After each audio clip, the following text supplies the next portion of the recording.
So this session, as I said, will consider the interpretation and legacies of the struggle for civil rights in the north of Ireland on the 50th anniversary of the Northern Ireland Civil Rights Association's campaign for equality, and indeed of the commencement of the conflict known as the Troubles. It'll look at the ways in which civil rights activists there, past and present, have creatively interrupted the status quo, and will explore related issues of cultural memory. Fionntán Hargey, a project coordinator in the Belfast Inner City Market Area Development Association, will open with a presentation of the short film We Must Dissent, A Community Speaks, which is the outcome of a series of storytelling workshops conducted as part of the Creative Interruptions AHRC project. The film explores the legacy of the civil rights movement today and the limitations of civil rights within a neoliberal economic dispensation. Dr. Sarah Campbell is a lecturer in British Irish history at Newcastle University. Her research interests include 19th and 20th century Irish history, Anglo-Irish relations, political violence, oral history, social movements and protest, and the Northern Ireland civil rights movement. She'll consider this movement with a particular focus on its reputational trajectory in the aftermath of the Good Friday Agreement, with a particular Sarah will discuss how the movement continues to be an enduring collective memory for the nationalist community in the north of Ireland, and as such is ripe for appropriation by different groups. And I'll be talking a little bit about some of the interviews we did with civil rights activists. We did a play as part of the Creative Interruptions project, the community play, and this was informed by community groups, one of which was Fionntán's, and he'll talk about that in a minute. And also it was informed by a series of interviews with former civil rights activists, and I was particularly interested in how they used creativity, cultural production, song, music, cartoons, imagery, all sorts of artistic interventions to challenge the status quo 50 years ago. So Fionntán will start us off.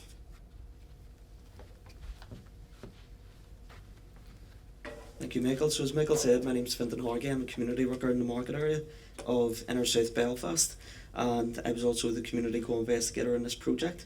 So my role in the project was really to engage with a variety of groups throughout Belfast around the different themes of civil rights then and now. So very broadly, the four groups that we were dealing with were refugee, LGBT+, women and class. So again, the issues there was the experience of each of those areas. The class one in particular was looking at working class issues, and the women's one was looking at women's rights, particularly around the choice issue. The process for the project was very broadly, again, we've recruited through the networks that we already had sort of established, as well as reaching out to a variety of different groups. So as part of that process, it was fairly broad ranging. It took a lot more time actually than expected, because a lot of these groups are already involved in that much, and as many of you would know from experience, when a university gets in contact, it's often the last thing that you want to hear, because it's adding a bit of work onto something that you're already doing, and you're already that flat out that someone coming with their project and expecting you to tie into it is really just adding more onto people's labours that they don't have the time to do. So again, it took a bit of time, but we did manage to get each of those key groups together. We got the buy-in from them, and I think that they all got something out of it. In terms of the development process then, it was a series of artists. Martin Lynch was the key artist attached to us. Martin's a prominent playwright from Belfast, and a series of support workers who tied in with Martin in terms of helping to facilitate drama workshops. So those workshops were done by each of the four key groups, and through that process then the groups produced some sort of artistic work off the back of it. There was challenges there as well, as I say, because each of these groups, some of them were formalised organisations that you were working through, others were like the refugee group, for instance, not as formal or structured, and it took in a whole variety of people from all sorts of backgrounds that, again, considering their conditions, were facing all sorts of challenges in their own lives. So took a very courageous step of giving up their time and getting involved in the project. Some of the problems that then presented was the fact that the play meant that the nature of the play and its co-participation meant that those participants in those drama workshops could go forward into the main drama that was produced in the Lyric Theatre. Community actors who were part of that would receive a small stipend, but you had problems there in the sense that if your legal status wasn't fully recognised by the state, you then couldn't receive a stipend that would then damage whatever other benefits you may or may not have been in receipt of. But in terms of the reception of the play, you'll only get a full consensus in a cemetery, so not everybody was pleased with the play, but generally all the participants, in my experience, bar one, who engaged with those initial workshops right through, thought that it was really well put together, it was really well done, and overall they all enjoyed it and got a lot out of it. The community actors in particular, who went right from the initial workshops right through to the final performance, really did enjoy it. So in terms of the piece that we're going to see now, this was produced as part of the work that was done with in the market area. So the market area is one of Belfast's oldest working class communities. It's right in the heart of the city, right behind Belfast City Hall. So it's facing a number of issues in the sense that historically in the 1970s, it was a hub of industry, employment, a whole variety of different industries. That was gutted out in the 1970s, and during the redevelopment of the area was actually redesigned, but within a military context. And the whole shape of the area then, there's only 3 ways in or out. It could be shut down at any time, given that. But that means that it's sort of what had been completely integrated into the city in a grid pattern means that it's now an island sort of separated off, so you're basically a concrete reservation. That sort of military strategy of containment has continued into the piece. So while you often hear about interfaces in a sectarian sense between communities in Belfast, we're feeling the impact of economic interfaces. So the north of us, you have the Gasworks Business Park. To the south, you have the Gasworks Business Park. To the north, you have Lanyon Place Business Park. And to the west of us, you have the Linen Quarter. So that's the 3 biggest office developments in the north. And it's right on our doorstep, and land is at a premium. So the issue that we're facing is you've been excluded from these places by the physical barriers that have went up around you, and that the community's being strangled slowly because the land is so valuable. It's subject to such high levels of commercial speculation into the bargain. So the workshops that we done was with the cross section of residents, including residents who have been involved in the civil rights movement 50 years before, and it was really just discussing their experiences. To give you an idea of some of the problems it is spoke about, that you're asking groups to give up their time and become involved in this project even though they have so much on. Matt Forrest was the artist attached to this group. He was initially to come out for 4 weeks and put together some sort of artistic piece. Matt started in September 2017. This film wasn't finished until August 2018. And again, Matt very kindly participated and worked with the community throughout all the ebbs and flows of community life, and was always on call and was back and forth. It initially started as the workshops with Matt. We then started separately in the community, a separate community group, the Pingerban Literary and Cultural Society.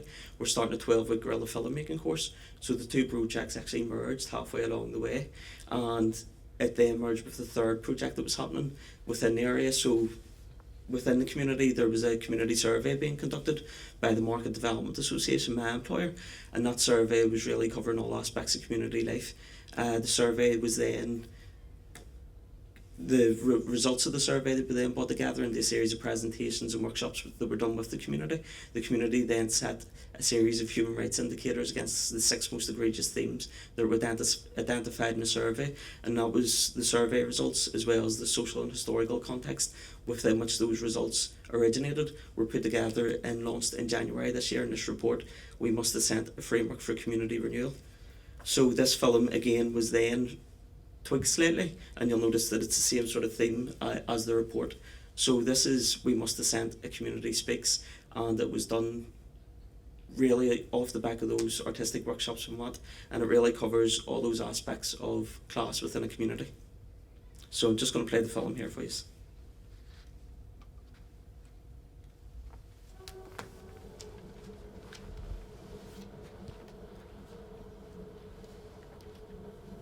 Dwarfed by these skyscrapers that greedily stare down on us, suffocating us, stealing our sunlight, stealing land meant for our homes. Us, the people of the market, inconveniently wedged between their money, spoiling their view, squatting between the ivory towers of Lanyon and the gasworks, two of the richest places in this city.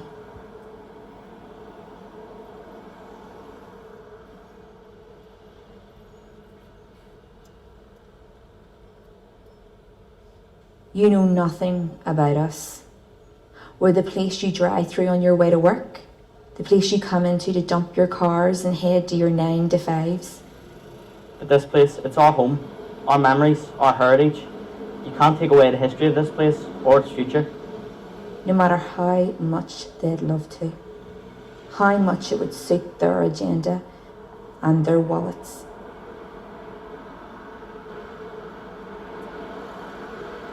You should know what has come from the streets you want to destroy. If you did know about us, you'd understand what we stand for, what makes us who we are. We're one of the oldest communities in Belfast. Inner city, Indigenous, working class, proud, centuries old. Here before City Hall, Titanic and Stormont. We were a thriving social and economic hub in this city. Businesses, markets, industry, shops, bars, jobs, lots of them, prosperity.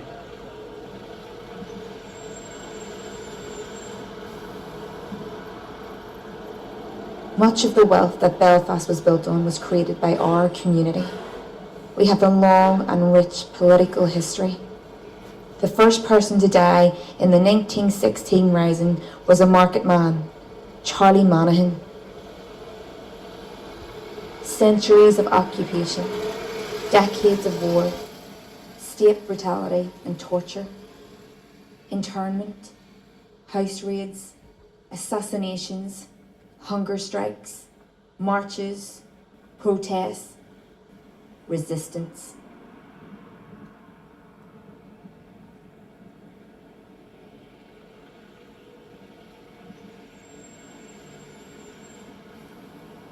In the 1970s, the market was redeveloped by those in power, an elite who thought they knew best, and who thought it was time our people were taught a lesson. So the place was redesigned to keep us in, manage us, to serve the needs of security forces, not the people living here. One way in, one way out. Containment, control. Gone were our businesses, shops, markets and jobs. Gone was our prosperity, the heart of this community ripped out.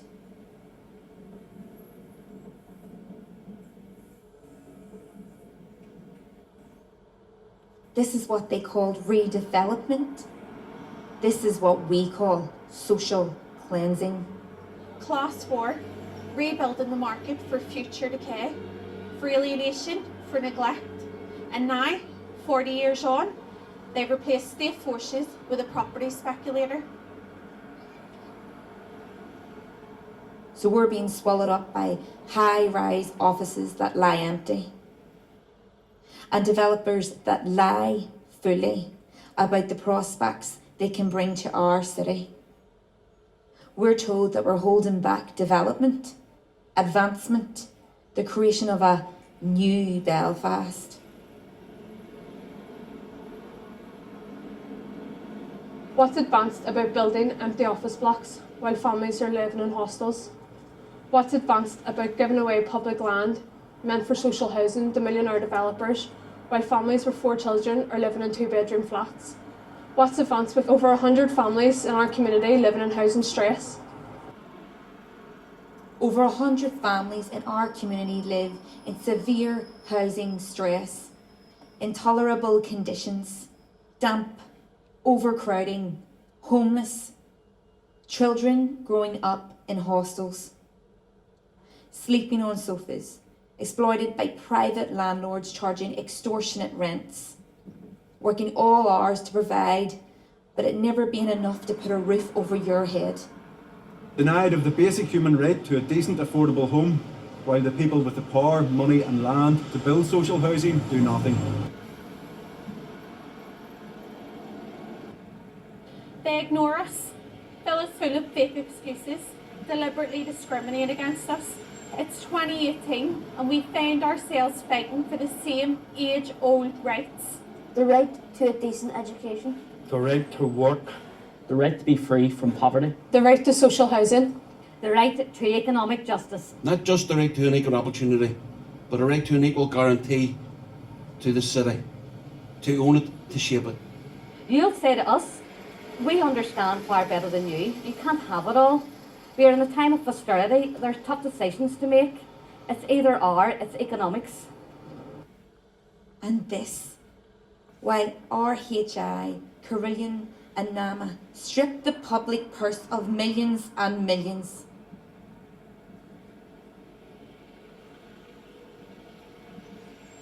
And in the backdrop of all this injustice, the people of the market will do what we have always done. We'll organise, mobilise, resist. Resistance is in our DNA. We resisted in the past. We resist today. We resist in the future. We know no other way. That's what makes us market men and women. That is who we are.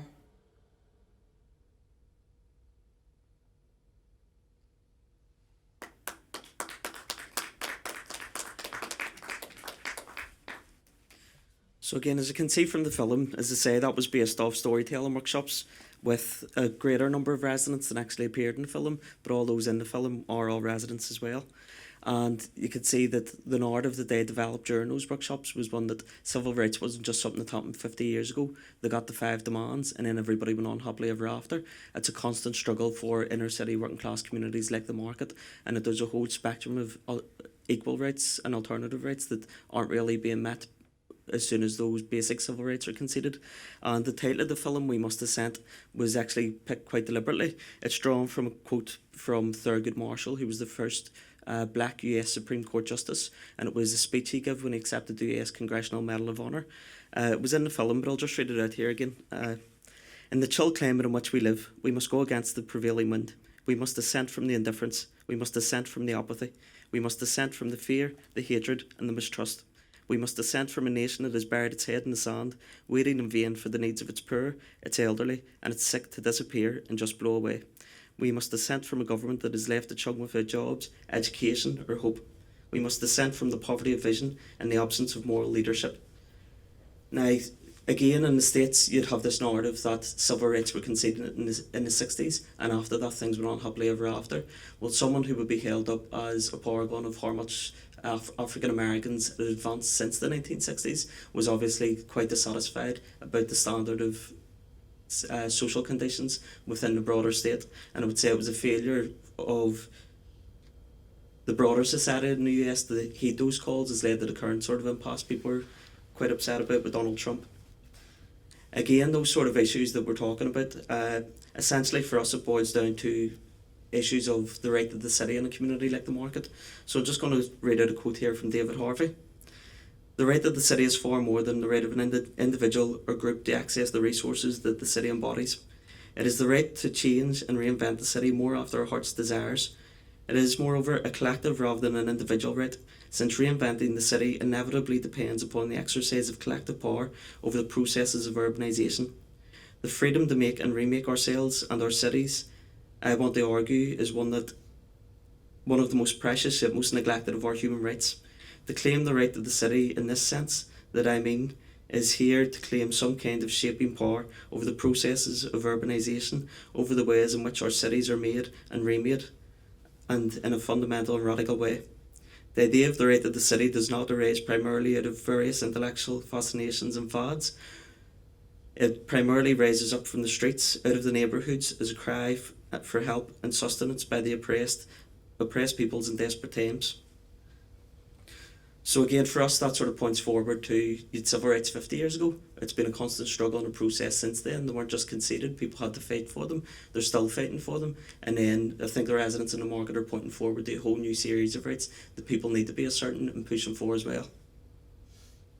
In the context of, I suppose, London where we're sitting, it was Grenfell's anniversary a couple of days ago, and just see how that sort of neglect for those rights leads to tragedies like that, and the sort of issues the communities face around constant criminalisation, marginalisation and exclusion from sort of broader narratives. And it sort of highlights why projects like this are so important, because it gives a voice to communities to express and articulate those broader issues around rights. So, thank you. So folks, we'll take questions at the end after everyone's done the presentation. So Sarah. I want to thank Michael for inviting me along today to talk a little bit about civil rights and the cultural memory of civil rights. I think this is a really important project actually, in the ways in which communities tackle some of these issues outside the kind of parameters of mainstream politics. 2018 marked the 20th anniversary of the signing of the Good Friday Agreement, and it's an agreement we've heard an awful lot about in recent times, particularly in relation to Brexit and the problems that it's causing for Brexit in Northern Ireland, is causing for Brexit and the pro-Tory party. And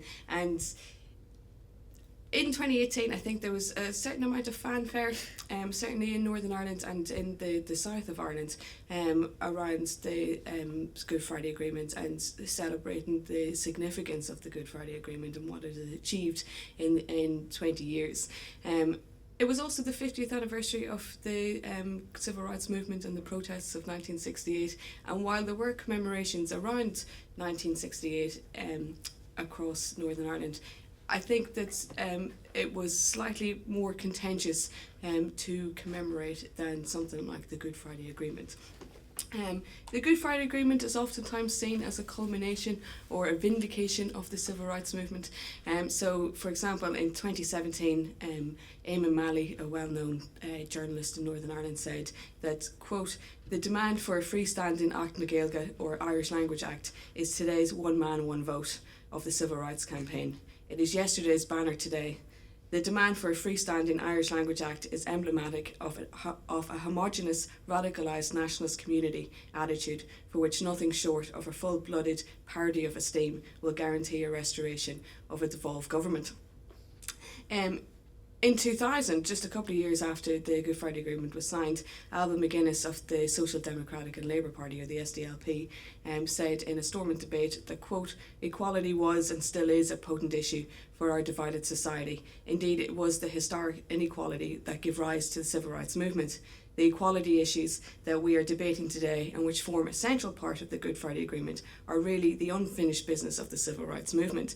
And the reason why that kind of a narrative has grown up around the Good Friday Agreement and the civil rights movement is that one of the key innovations of the agreement is that it makes issues of rights central to the broader consociational framework, with the entirety of Section 6 of the agreement devoted to rights, safeguards and equality of opportunity.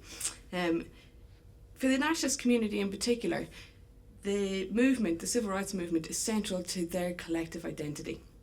And rights, whether they're civil, political or economic, are fundamental to their contemporary understandings of politics and the peace process. Indeed, both nationalist parties in Northern Ireland, the SDLP and Sinn Féin, regularly appeal to an understanding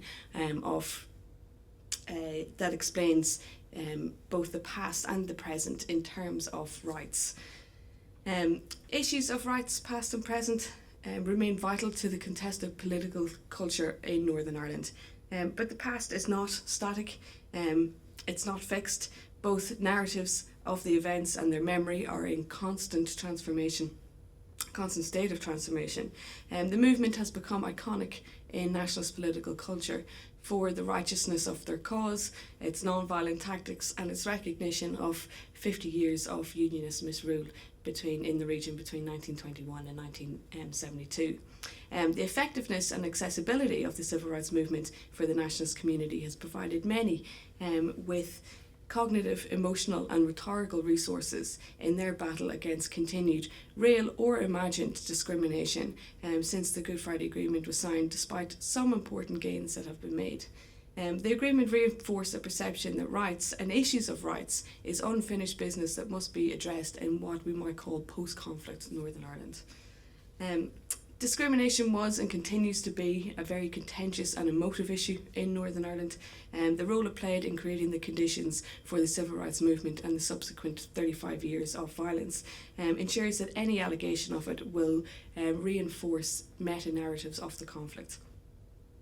Issues of housing and employment remain the principal grievances that are most regularly referenced along with the memory of civil rights, and I think that came through in the film. In 2007, for example, Dolores Kelly from the SDLP stated that Catholics were 1.7 times more likely to be unemployed in Northern Ireland than Protestants. This despite the fact that the Good Friday Agreement was committed to eliminating this kind of inequality. Also in 2007, almost 10 years after the Good Friday Agreement was signed, the New Statesman reported a startling statistic. 60% of housing applicants were Catholic and 40% were Protestant, yet 60% of the housing allocations went to Protestants, while only 40% went to Catholics. In North Belfast, the waiting list was 83% Catholic. Sinn Féin MLA Mickey Brady underlined the importance of the housing issue to Northern Nationalists, explaining that, quote, "The provision and access to housing has particular historical significance in the North and is closely associated with the struggle for civil rights." Similarly, his colleague Martina Anderson, also of Sinn Féin, linked the housing crisis of 2007 to that of the pre-civil rights era, using the language and rhetoric of civil rights to draw direct comparisons. And she said, quote, "The number of people who are on housing lists is at its highest level for 30 years. I find it incredible that members are in the chamber today to demand one of the same rights that brought people to the streets during the civil rights campaign, that is, the right to a decent home." And while levels of unemployment and insufficient housing affects many people in working class communities, regardless of religion, the evocation of the civil rights memory allows the political elites, namely Sinn Féin and the SDLP, to mobilise a community to support them. Further, the association between the civil rights movement and the start of the conflict provides both political parties with a lever in the assembly.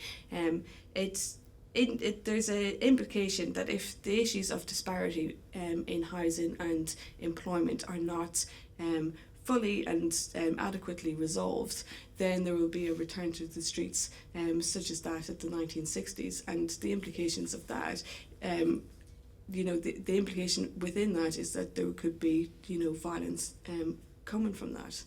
Issues of rights were prioritised in the agreement, as rights were seen as both the cause and the cure of the conflict. But over a long period of time, basic rights have been appropriated, even diminished to fit the local conflict, and as such they've become transformed into resources for conflict. Memories of the movement are selectively chosen and highlighted to fit the needs of a particular group. In the nationalist community, this tends to reveal itself in clashes between Sinn Féin and the SDLP over who owns the legacy of the civil rights movement. The collective memories are oftentimes used to highlight injustices in present day in Northern Ireland. Using the civil rights memory provides not only a model of civil disobedience, but also a legitimating language for these battles. However, this is usually presented in terms of Catholics versus Protestants, despite the fact that racist and homophobic incidences are as big a problem as sectarianism in post-conflict Northern Ireland, and yet they're barely making their way into the critical debate, certainly at an elite level in any case. The focus on the collective memory of rights and the civil rights movement, therefore, demonstrates the enduring nature of conflict in Northern Ireland.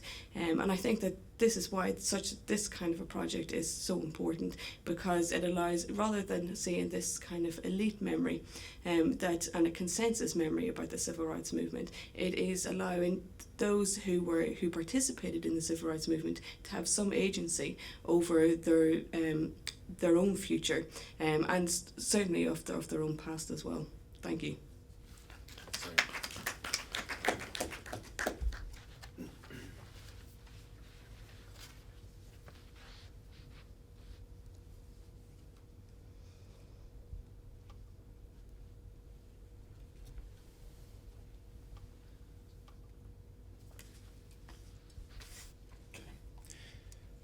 So I've mainly worked on representations of Irish working class life, but I'm also interested in the ways in which outgroups and colonised people have used, and working class people have used creativity to challenge their oppression, particularly in an Irish context, in literature, drama, and other forms of creativity. And this connected me to one of the themes of the Creative Interruptions project, of course, the margins as a space for radical openness, as Bell Hooks puts it. Here you can see the cast of the community play that we produced as part of that project. The various issues that Fionntán talked about, refugee rights, women's reproductive rights, LGBT rights, and the right to the city came as part of that play and as part of the mini projects they did in the play as well. But today I'd like to focus on some of the research that informed the play, specifically our interviews with civil rights veterans, people who were involved in the civil rights movement 50 years ago. And you can see some of the results, you can see some of the results of that research on the walls in the Blue Room, in the back of the Blue Room, and in the foyer outside the Blue Room, where we have an exhibition. So conscious of the pitfalls of forms of popular culture in relation to radical politics, as most typically and persuasively argued in Theodore Adorno regarding the assimilability of popular and mass cultural forms, I want here nonetheless to focus on the resilience, empowerment and community cohesion enabled by the limited cultural practices available to Irish civil rights activists from the 1960s on. A particularly strong example here is music, as we'll see. As John Street, Seth Haig and Heather Savigny put it, musicians help to constitute, by way of organisation, legitimation and performance, the platform from which particular instances of public action emerge. These musicians, of course, don't always have control over how their work engages with political activism. As Bill Rolson puts it, extrapolating from Street, the meaning of music is forged in use rather than emerging simply from the intentions of authors and producers. Pop's meaning is inevitably confusing, and that is precisely its power. The listener attaches meaning, and in doing so identifies with the music. I'd like in this talk to illustrate something of the use of this way of thinking about popular music, in particular in relation to the 1960s context in Ireland.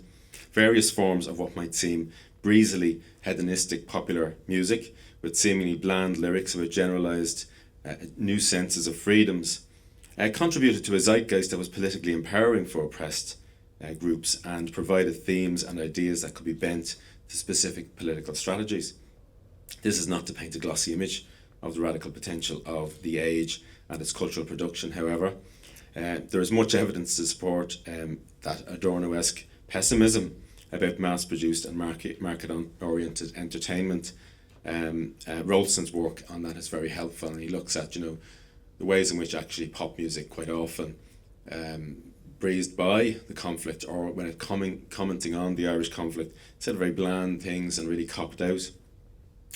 However, it is to suggest that the structure of feeling that emerged in the 60s and 70s in Belfast and Derry and elsewhere was intricately linked with this fusion of emergent international popular culture and latent but still living local cultural forms.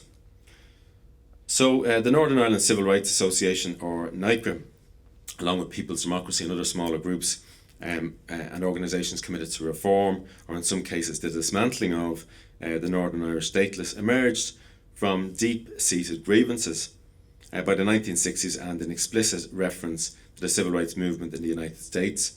Catholics in the north of Ireland began to challenge institutionalised discrimination, and while a great deal of attention has been accorded to the ways in which this period developed, to invoke the title of one book on it, From Civil Rights to Armalites, in this project we wanted to explore the cultural influences bubbling beneath that surface.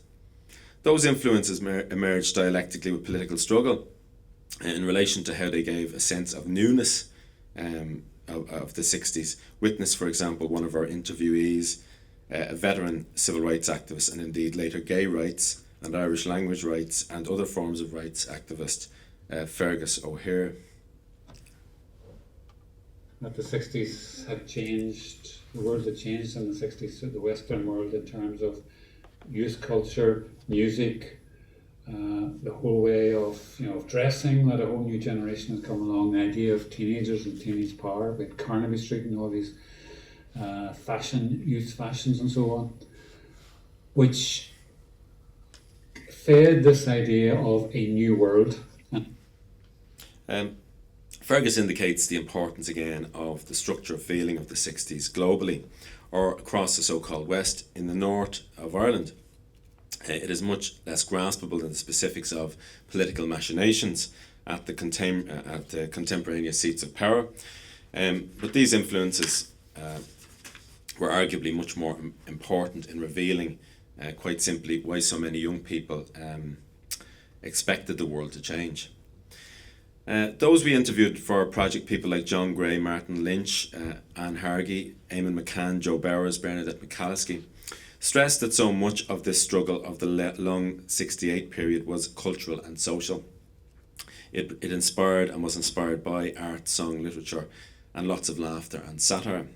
In Britain, and in a closely related context in the north of Ireland, cultural and social and political shifts were interlinked. Permissiveness in sexual matters, innovations in pop culture, and liberalisation in the political sphere combined in a heady cocktail of social change. The poet Philip Larkin would quip, however ironically, that sexual intercourse began in 1963, which was rather late for me, between the end of the Chatterley ban and the Beatles' first LP. While so much of the historiography of the Northern Irish Civil Rights Campaign is focused on events more close to home, it is undoubtedly the case that this broader environment was a key current in youth revolt in the North. Scholars such as Sarah, Chris Reynolds, Simon Prince, along with participants in the original Northern Irish civil rights movement, have pointed to this global cradling. Reynolds has suggested that further research on this aspect of the civil rights campaign will see, as he puts it, Northern Ireland coming in from the margins and having a much more prominent place in how this transnational set of events is considered. As Prince has said, in a European context where protests and trouble flared in France, Germany and Italy, Northern Ireland was different but not exceptional. The civil rights movement was part of the rising tide of radicalism that swept the continent during the 1960s.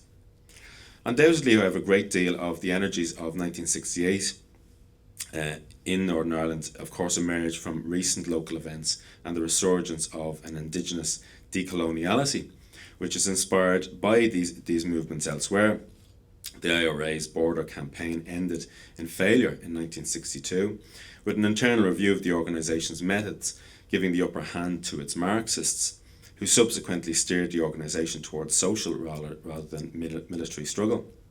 But 4 years later, in 1966, the 50th anniversary commemorations of the Irish Easter Rising of 1916 led to a resurgence of anti-imperialist sentiment. And this, of course, chimes with the anti-imperialist struggles globally happening at this time.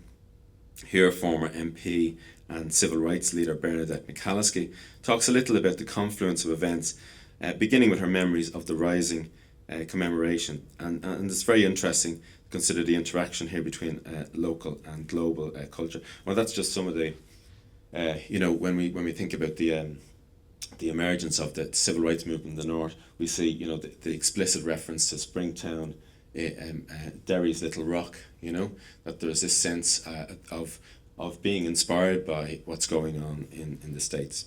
So here's Bernadette speaking. How do I get that to work? Let me see. This is giving me trouble. So we were having trouble with the technical end of this earlier, and it doesn't seem to be coming up for me here. So what I'll do is I'll just talk through it. So what Bernadette says in her interview is she remembers being in the school that she was in Dungannon, kind of the more prestigious of the schools locally, but them taking their girls down to and their boys' school beside it to see the civil rights, to see the 1916 commemoration anniversary. And of course she can remember the resurgence then of ballad music, for example. People start reading about Michael Collins, about Patrick Pearse, about James Connolly, all that sort of thing. So there is a kind of a sense of resurgence of that indigenous culture. What also happens, of course, at the time is the Beatles. And she remembers this, and she talks about this in the piece as a kind of a bit of a class thing as well. While she felt that there was a newness to that, you know, the doctor's daughter went to the Beatles and saw them and came back and reported on this.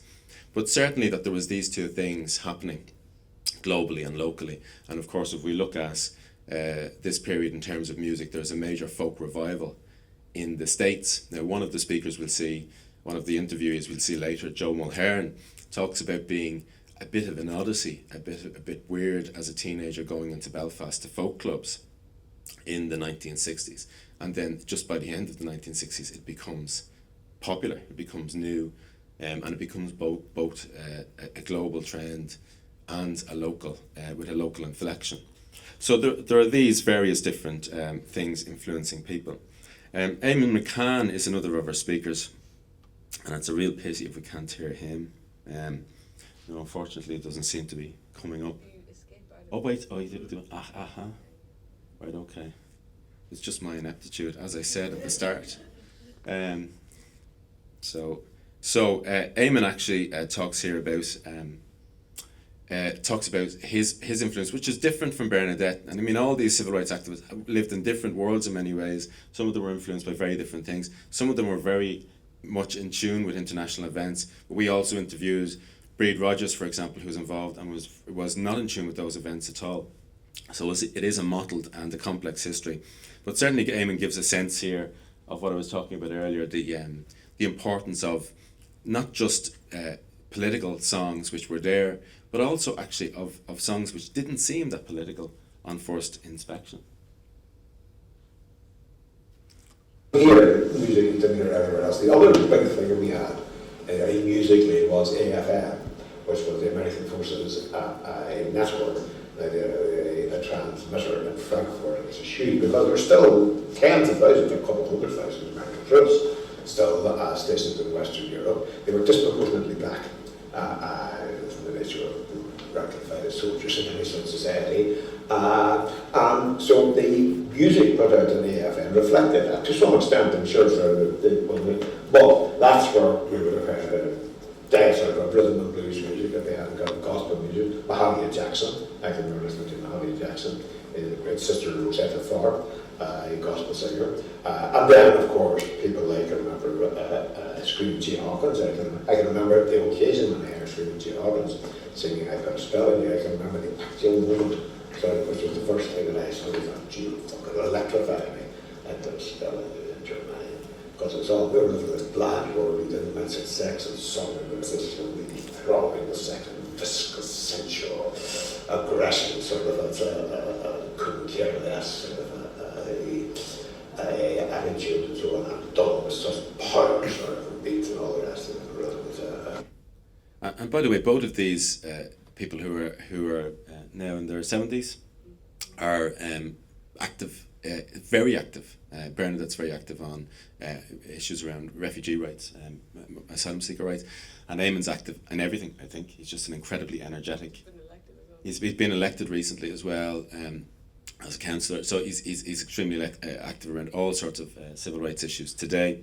This returns us to what he said. It returns us to what Rolston said about the meaning of music is forged in use, rather than emerging simply from the intentions of authors and producers. For who could anticipate the effects of armed forces radio and Screaming Jay Hawkins on young Irish people rebelling against the ancient regime? Note McCann's emphasis on the relationship between music and permissiveness, the loosening of social and perhaps parental controls. So if pop music isn't always explicitly rebellious in its lyrics, it can be and if it can be accused, as Rolston and others rightly accuse it, of being appropriated by capitalist hegemony. Its emphasis on newness, youthfulness, rebelliousness in various ways shook things up and created generational rifts which were at times conducive to more radical politics. So what emerges from civil rights and from the mixture of local folk and commemorative cultures, the emergence of TV and the sense, as veteran activist Fergus O'Hare puts it, that we were the first teenagers, is a growing counter-hegemonic response through various forms of cultural production, which is always informed by an international context. Reynolds, in his book Comparing the Irish and French 68s, notes that listening to a speech by Emma McCann and Michael Farrell, one is able to draw clear comparisons with and even identify the influence of their gauchist comrades in France. And of course they went to France, they went to May 68, and McCalskey goes to America, where she develops relationships with the Black Panthers, for example, much to the ire of some of her supporters or Irish American supporters who are anti-Panther. Reynolds also notes, for instance, how the Queen's University radical newspaper Detonator included a small image of the Parisian and infamous Nous sommes tous les indésirables poster in the title. So Northern Irish slogans, he also argues, in their very content and their very provocative nature, mirrored what was written on the walls of radical France. So in terms of more local cultural emergence, we see, for instance, a new confidence impelled by this sense of international rebellion in a suppressed local indigenous culture. Veteran civil rights activist and folk musician Francie Brawley speaks of one instance of Fleadh. I'll probably skip this, but he talks about setting up a Fleadh locally, an Irish music festival in a rural area. And the challenges that they had in setting this up, the difficulties of working with authorities or trying to get permissions from authorities, for example, which were flatly opposed to this, and which had suppressed the Irish language and on other aspects of Irish culture, or at the very least made conditions very difficult for them over the decades since the founding of the Northern Irish state, stateless. So. Francie talks about the emergence of organic community responses, and these would be felt in the city too. Joe Mulhern, another veteran activist who has become a political folk singer and songwriter, recalls how he had visited folk music sessions in the 60s, first as I said, as an oddball, and then later on as someone who took it up and became quite popular. This was initially actually a cross-community Catholic and Protestant activity.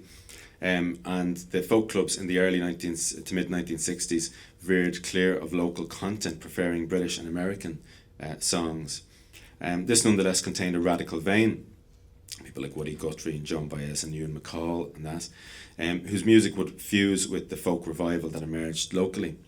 Though this would soon take on a very nationalist and Republican colouring, as I said, with the formerly cross-community clubs fading away. Mulhern recalls that this would open up new forms of resistance in cultural form through festivals, public art and music concerts, which would also steel his community's resolve as an armed conflict emerged. He and a local Protestant radical came together to organise the first Free Belfast Fleadh, a festival in a very difficult time in West Belfast. And this would entail taking over the roads of West Belfast, bizarrely with the agreement of British troops, and running musical, arts and sports events. So Joe discusses how he basically set up this sort of festival, and they asked for an art competition, for example, in the streets, and everyone was very reticent about getting involved. And he even took much earlier. He even took using culture as a means of, maybe I suppose, correct me if I'm wrong or right, but that's a means of resistance. Yes, I'll let him do the talking of this one. Resilience in the community. Thanks. People were under a lot of pressure at that time. We gave them a sense to an opportunity to enjoy themselves. Absolutely. I mean, we did absolutely. We had things that really worked, really struck me. Not just a version from the music for a minute. Like one of the things we did. Dave Scott was an artist as well, and we decided to have an art exhibition as part of the Fleadh. We were going to be outdoors, and our backdrop was a row of burnt out houses in Albert Street, opposite the old house. I'm guessing there's no photos of this, is there? I'm guessing there's no photos of this, is there? No. Probably not, okay. Well, what we did was,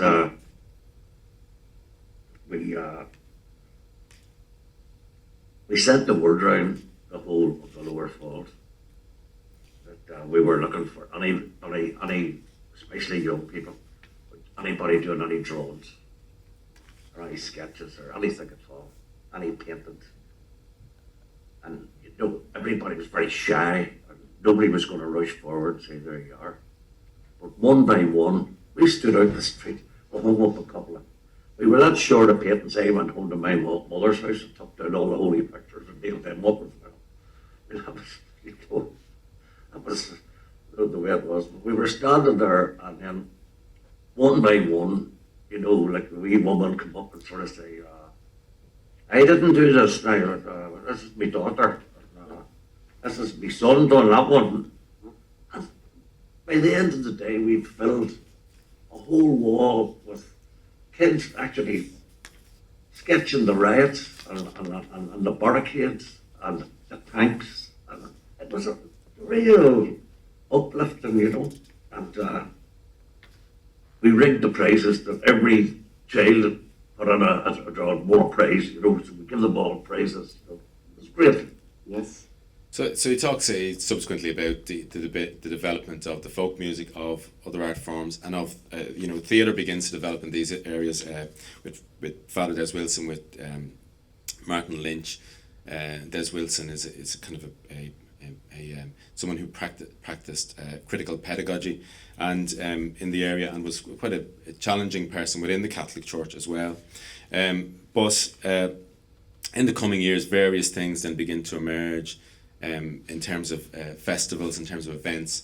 They have these long come and grumble events that go on for a whole day, where people come in as speakers. It goes on like for 5 or 6 hours. So if someone comes in as a speaker, you can sit there, you can come and leave and come and go, and they talk about everything from euthanasia to women's rights to all sorts of things. And then they have all these ceilidhs and music events as well, and festivals. And of course, folk music is really important in all of this as well. There's all sorts of other influences in terms of posters and iconography that come from France as well in relation to this period. And I know Sarah has done some research on that. And Joe has also promised to give me some. This is from a cartoonist pseudonymously known as Cormac. But he did cartoons in this period in the late 60s. Joe promises me they're in his attic, keeps promising me that they're in his attic, but I haven't found them yet. But they began to produce magazines. These were sold quite well in the local area, and again people began to use this as a means of satirising power, challenging power in various ways. This does develop. So, for example, another project I've been involved in is the chronicling of a 30-year-old festival called Féile an Phobal, which claims it's the biggest community festival in Europe. It is a very big festival for a community to run, and certainly it's unique in its own kind. I come from working class Dublin, and I wouldn't have seen anything like this. Perhaps you could compare it in some ways with what happens in Notting Hill, in the sense that both emerged from conflict, both emerged from actually riots in the street and an effort to turn something contentious into something positive. But all of this does develop, even though it's quite sporadic in the 70s. And what's really important, I think, in all of this is that it provides a vital vein for resilience, for people just to enjoy themselves and to come together as a community. So that sense, again, okay, there's a lot of political content in some of this, but even where there isn't, that it's just about it's more about the performance and how people take on the culture and how people use the culture in a communal way. That is nearly more important. I've stolen this quote from somebody yesterday. I just thought it was fantastic, and it's from Arundhati Roy. I worry that I'm allowing myself to be railroaded into offering prosaic factual precision when maybe what we need is a feral howl or the transformative power and the real precision of poetry. And I thought it really spoke to something I was going to say at the end of this talk, which is about a play by Brian Friel, which he did in the aftermath of Bloody Sunday, when 14 Irish people are shot by British troops, unarmed people are shot by British troops. And he wrote, in the play, in a very Brechtian style, he juxtaposes the narratives of court justices and of soldiers and the various different authorities, the media, etc., and uses the style of narration that they would use in those particular contexts, and juxtaposes that with 3 people on stage, the 3 people who are shot at the end of the play. And of course, there's also a balladeer. And T2 is criticised for the simplicity because, of course, sometimes writing ballads, it's more important that things rhyme than they necessarily are historically correct. But one of the things I taught in relation to that, in relation to what Roy says about sometimes feeling like you need to howl or you need feel the need for poetry, was that these kind of songs and this folk song and you know what some people might see as a crude form of cultural production was really important in terms of howling about that injustice and bringing people together as a community and being able to actually feel the power of a community standing against it. So in many ways, I think this has been maybe not represented or researched enough. How important those aspects of song, art, local organic creative interruptions, what they facilitated in terms of stepping outside the hegemonic and challenging what was going on in the press, the demonisation of the people of the area, and indeed, as we can see from the Bloody Sunday inquiry, the misrepresentation, and the Ballymurphy inquiry, the misrepresentation of those people, the lies that were told about them. So thank you.